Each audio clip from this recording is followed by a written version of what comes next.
Hi, I'm Pastor Henderson here at Trinity Lutheran Church in Crown Point. Marriage research has spent considerable time and energy in developing the things that we identify as unhealthy behaviors and habits in our marriage relationships. These are easy to identify, but pretty difficult to change. So research began taking a little different direction.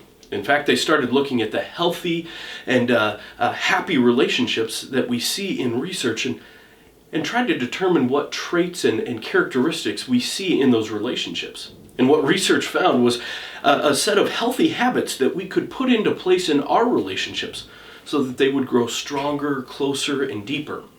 And one of those traits we can practice in our own relationships is called the couple meeting.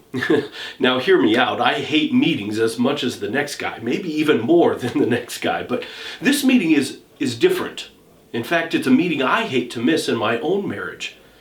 See, in this couple meeting, you're going to deal with three things.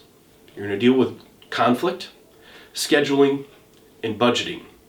When it comes to conflict, a lot of the times we get into arguments that we don't really even understand or know what they're about. And I see it in my own relationship. I'll come home from a long day of work and I'm tired and I'm hungry and frustrated from all the things that I dealt with that day, and then I take it out on my wife and children, and so conflict ensues. If I'm able to remove myself from that situation and put it into a meeting in which we're going to address that, I'm actually able to determine whether I'm making a mountain out of a molehill or if I'm just tired and cranky. And so when I put all my conflict that I'm going to deal with into that couple meeting, it frees up the rest of our time for good and healthy communication and allows us not to get bogged down by the sins that we cause in our relationship. Now be sure to understand, when we meet in this couple meeting, this 45-minute session, we're actually going to say, are there things that I have done that have caused an offense to you? We're going to do regular confession and absolution with one another. And it gives me an opportunity to actually stop and listen when my wife says, when you said this, that really offended me, or that really hurt my feelings.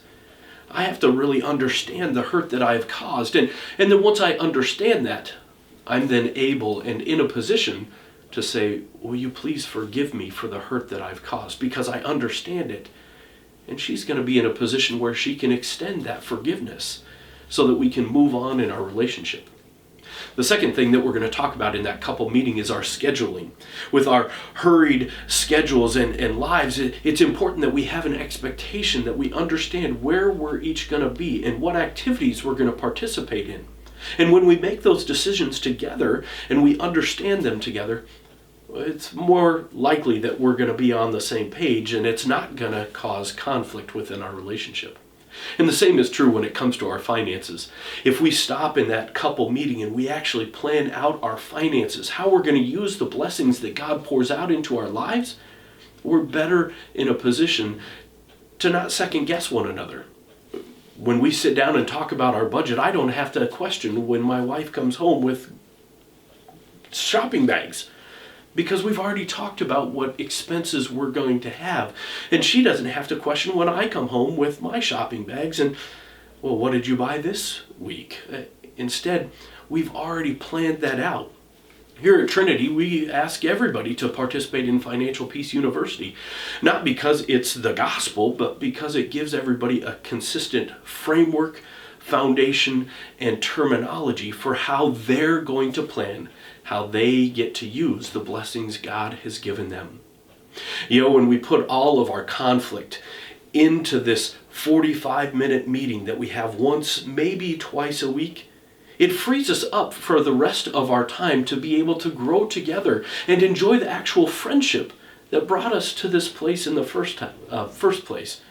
And so when we're able to put that aside and focus on the joys that we have, the responsibilities of our relationship don't crowd out the friendship that we enjoy and drew us to one another in our marriage relationship. So my prayer is that you would have an opportunity to nurture this friendship by allowing the business of your relationship to be kept in that meeting. That way you'll enjoy the blessings that God has for you in your perfect provision, the spouse that He has joined you together with. Join me next time for another Marriage Minute.